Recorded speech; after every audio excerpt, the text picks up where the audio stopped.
ایک شخص نے سوال کیا ہے کہ نماز کے سجدے میں میں سبحان ربی الاعلیٰ کافی دفعہ پڑھ سکتا ہوں؟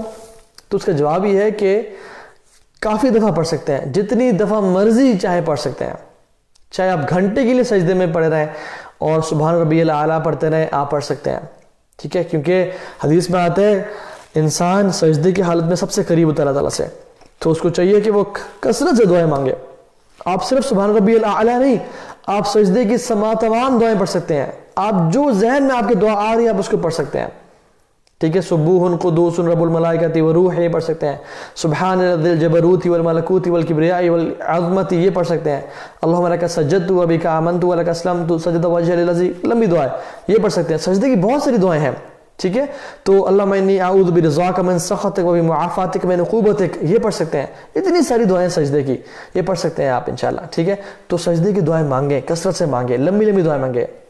آپ جو شخص جس کو عربی نہیں آتی، اور دو علماء کا اس میں اختلاف ہے، لیکن جس طرف میں نے علماء کے فتاوی پڑھے ہیں، جس طرف میرا دل زیادہ لین کرتا ہے وہ کیا ہے کہ اگر آپ کو عربی نہیں آتی اور آپ کسی اسپیسیفک چیز کے لیے دعا مانگنا چاہ رہے ہیں تو آپ اپنی لینگویج میں ہی مانگ سکتے ہیں، چاہے وہ نفل ہو چاہے فرض ہو، چاہے وہ نفل ہے چاہے فرض ہے، ایکسیپٹ کہ آپ عربی زبان سیکھ رہے ہیں یا اس دعا کو یاد کرنے کی کوشش کر رہے ہیں تاکہ آپ عربی میں اس کو مانگ سکیں، ٹھیک ہے؟ لیکن اگر آپ نے وہ مانگنی ہے اور آپ اللہ تعالیٰ سے مانگنا چاہتے ہیں اور لینگویج بیریئر بن رہی ہے تو yes you can ask in any language you want, ٹھیک ہے؟ ٹو پرے اللہ سبحانہ وتعالیٰ، لیکن اس کی کنڈیشن کیا ہے؟ You keep learning Arabic language and you keep learning the du'as of prophet اور قرآنک دعاز بھی، جیسے ربنا آتنا فی الدنیا حسنہ وفی الآخرۃ حسنہ، یہ آپ سجدے میں پڑھ سکتے ہیں۔ although اللہ کی حدیث ہے کہ سجدے میں قرآن نہ پڑھو، لیکن ابن عثیمین رحمہ اللہ کے فتاوی موجود ہیں کہ قرآن کی جو دعاز ہیں وہ قرآن سمجھ کے نہیں بلکہ دعا مانگ کے دعا سمجھ کے پڑھی جا سکتی ہیں انشاءاللہ، ٹھیک ہے؟ تو سنت سے ثابت دعائیں، رب زدنی علما، رب یسر ولا تعسر، جتنی مرضی دعائیں ہیں، اللہم اعنی علی ذکرک و شکرک و حسن عبادتک، جتنی مرضی دعائیں آپ مانگیں سجدے میں، ٹھیک ہے؟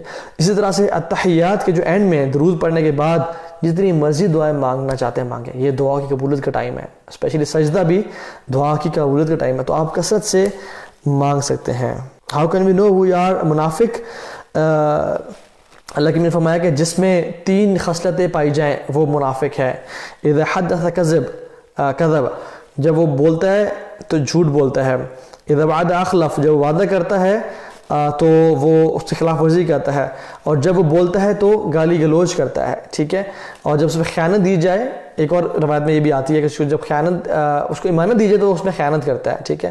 تو یہ اگر کسی انسان میں کوالٹیز، یہ بری کوالٹیز پائی جاتی ہیں تو اس انسان کو جاننا چاہیے کہ یہ منافقت میرے اندر پائی جا رہی ہے۔ اگر یہ 3 کوالٹیز نہیں پائی جا رہی اور ایک پائی جا رہی ہے تو وہ سمجھ لے کہ میں 33% منافق ہوں، اگر 2 پائی جا رہی ہیں تو دین 66% منافق ہوں، اور اگر تینوں پائی جا رہی ہیں تو 100% منافق ہوں۔ تو یہ انسان خود اپنے بارے میں سوچے، اپنے بارے میں فکر کرے۔ مائی سیلف اور آپ لوگ کسی پہ فتوے لگانے والے نہیں کہ تم منافق ہو، تم میں یہ چیز پائی جاتی ہے، ہم لوگ نہیں ہیں۔ یہ انسان ہر بندہ اپنے بارے میں خود سوچے کہ میرے سے کوئی ایسا گناہ تو نہیں ہو رہا جس سے جو مجھے نفاق کی طرف لے کے جایا جا رہا ہے، ٹھیک ہے؟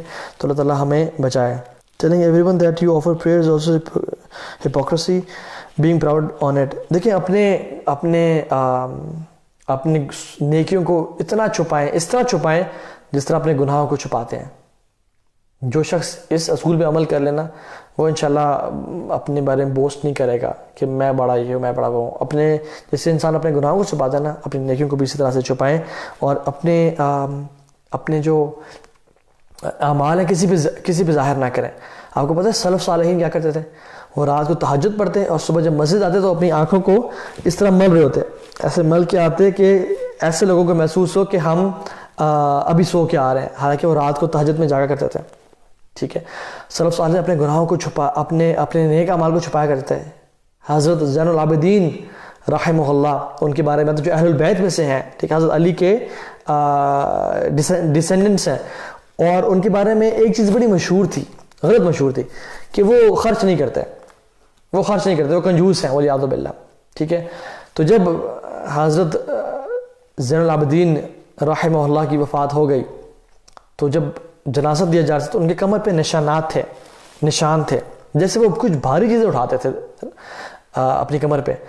اور ان کی وفات کے بعد 100 سے زیادہ گھرانے نکل آئے کہ ہمیں آج رات کو کھانا نہیں ملا, راشن نہیں ملا. جو شخص رات کو ہمارے گھروں میں راشن دیا کرتا تھا وہ شخص آج نہیں آیا. اور ان کی وفات کے بعد پتہ چلا کہ یہ تھے وہ شخص جو کہ اپنے کندھوں پہ راشن اٹھا کے لوگوں اندھیرے میں, رات کے اندھیرے میں لوگوں کے گھروں میں راشن کو ڈراپ کیا کرتے تھے.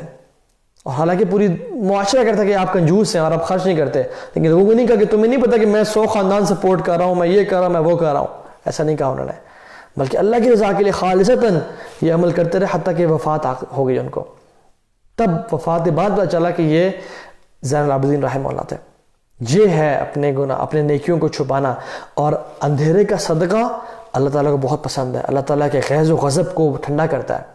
وہ جو ایک شخص ہوگا نا, جو کہ جس کو 7 لوگوں میں سے ایک شخص ہوگا جس کو اللہ کا عرش کا سایہ نصیب ہوگا قیامت کے دن, وہ کیا کہتا ہوگا؟ وہ صدقہ دیتا ہوگا ایک ہاتھ سے, اس کو دوسرے ہاتھ کو پتہ نہیں چلتا ہوگا, اتنی خاموشی سے وہ صدقہ دیتا ہوگا. اور اللہ تعالیٰ ہمارے اس علم کو علم نافع بنا دے اور ہم سے راضی ہو جائے اور ہمیں واقعتاً متقی شخص بنا دے, جو کہ روزوں کا مقصد ہے. ہم جو رمضان میں روزے رکھتے ہیں صبح فجر سے لے کے مغرب تک, اس میں ہم حلال چیزیں نہیں کھاتے نا, حلال چیزیں ہم لوگ نہیں کھاتے. بریانی ہے, روزہ ہے, پانی ہے, نہیں پیتے. کیوں؟ کیونکہ ہمارے رب کا حکم ہے, ہمارے رب نے ہمیں منع کیا ہوا اس چیز سے. ٹھیک ہے, ہم حلال چیزوں سے رک رہے ہیں اپنے رب کا حکم مانتے ہوئے. یہ اللہ تعالیٰ ہمیں ٹریننگ دے رہے ہیں, ہماری تربیت کر رہے ہیں کہ میرے بندو, تم 1 مہینے کے لیے حلال سے روک گئی, اپنا ہاتھ تم نے روک لیا میرے حکم کو مانتے ہوئے, تو تم باقی 11 مہینے میں حرام سے نہیں رک سکتے میرے بات مانتے ہوئے.